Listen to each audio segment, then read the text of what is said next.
আসসালামু আলাইকুম প্রিয় দর্শক, আজকে ফায়ার অ্যালার্মের আরেকটি ডিভাইস সম্বন্ধে আমরা আলোচনা করব। আর এই ডিভাইস সম্বন্ধে আলোচনা করার জন্য আমাদের সহযোগিতা করতেছেন মুজাহিদ ভাই। এই ডিভাইসের কাজ এবং নাম আমরা আজকে জানবো, কানেকশনের বিষয়। তো সাথেই থাকুন আর দেখতে থাকুন। মুজাহিদ ভাই, আজকে কি কাজ করতেছেন ভাই? আজকে এলইডি কানেকশন করতেছি। আচ্ছা, এলইডি কানেকশন করতেছেন। এইটা কিসের এলইডি ভাই, কেন ব্যবহার করে যদি আমাদেরকে একটু বলতেন? ভাই ফায়ার স্মোকের এলইডি স্মোক ডিটেক্টরের ক্ষেত্রে ইউজ করি আমরা সাধারণত। এই যে না আমি একটু বলি, এই স্মোকের জন্য যে ব্যবহার করতেছেন, এটা কি আসলে সব স্মোকের জন্যই ব্যবহার করেন, নাকি এটা কোন জায়গার ক্ষেত্রে ব্যবহার করে, ওইটা যদি একটু ব্যাখ্যা করে বলতেন। স্মোকের ক্ষেত্রে আমরা এটা ব্যবহার করি না, এটা ব্যবহার করা হয় যখন আপনার 3 মিটার উপরে আপনার সিলিং থাকবো বা যে কোনো উপরে ডাক থাকবো, আমাদের ফায়ার আসে কিনা স্মোকগুলা এটা আমাদের মানে নিচ থেকে দেখার কোনো সুযোগ নাই, সেই ক্ষেত্রে আমরা এই এলইডিটা ইউজ করি। এই যে দেখেন উপরে আপনার উপরে, এটা কিন্তু এটার উপরে কিন্তু এই স্মোক ডিটেক্টরটা। আচ্ছা, তার মানে বলতে চাচ্ছেন যে এই কোনো স্মোক ডিটেক্টর যদি কোনো সিলিংয়ের উপরে থাকে, তার নিচে যদি ফল সিলিং থাকে, তাহলে ওই স্মোকগুলো কখন ফায়ার আসে কি আসে না ওটাকে দেখার জন্য বেসিক্যালি ইন্ডিকেটর ব্যবহার করে, রাইট? এটার ডিভাইসটা আপনার অ্যাক্টিভ আছে কিনা, চলতেছে কিনা। যদি অ্যাক্টিভ হয় তাহলে এটা বুঝবে কিভাবে ভাই? তখন এটার মধ্যে রেড সিগন্যাল আসবে।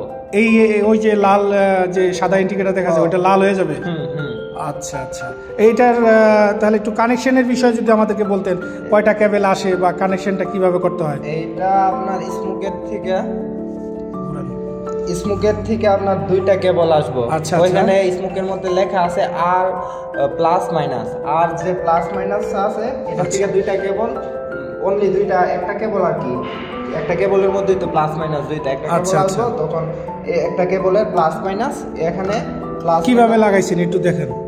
এই যে এখানে আপনার 1 এর মধ্যে রেড দিছি আর মাইনাস দিয়ে রাখছে, প্লাস মাইনাস দিয়ে রাখছে।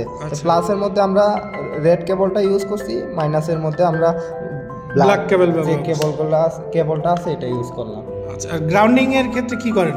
গ্রাউন্ডিং আমরা এখানে সাধারণত ইউজ করি নাই, বক্সের সাথে কানেকশন দিয়ে দিই। ও আচ্ছা, গ্রাউন্ডিং বক্সের সাথে লাগিয়ে দেন, তাই তো? কানেকশন এই পর্যন্তই, তাই তো? ঠিক আছে ভাই, তাহলে আপনাকে অসংখ্য ধন্যবাদ।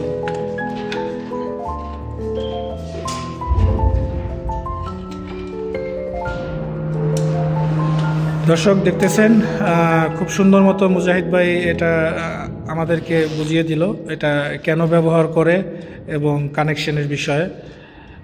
এখন টার্মিনেশন কমপ্লিট করে ফেলতেছে। যাই হোক দর্শক, আমাদের ভিডিওটা যদি আপনাদের ভালো লেগে থাকে তাহলে অবশ্যই লাইক, কমেন্ট এবং শেয়ার করবেন।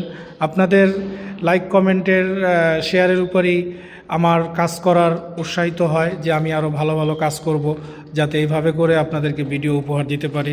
হয়তো অনেকের এই ভিডিও ভালো লাগতে পারে, ভালো লাগে এবং কাজেও আসে। অনেকেই নতুন আসে, তারা কাজ জানে না, ডিভাইসের নাম জানে না, তো সেই ক্ষেত্রে তাদের অনেক উপকার হবে।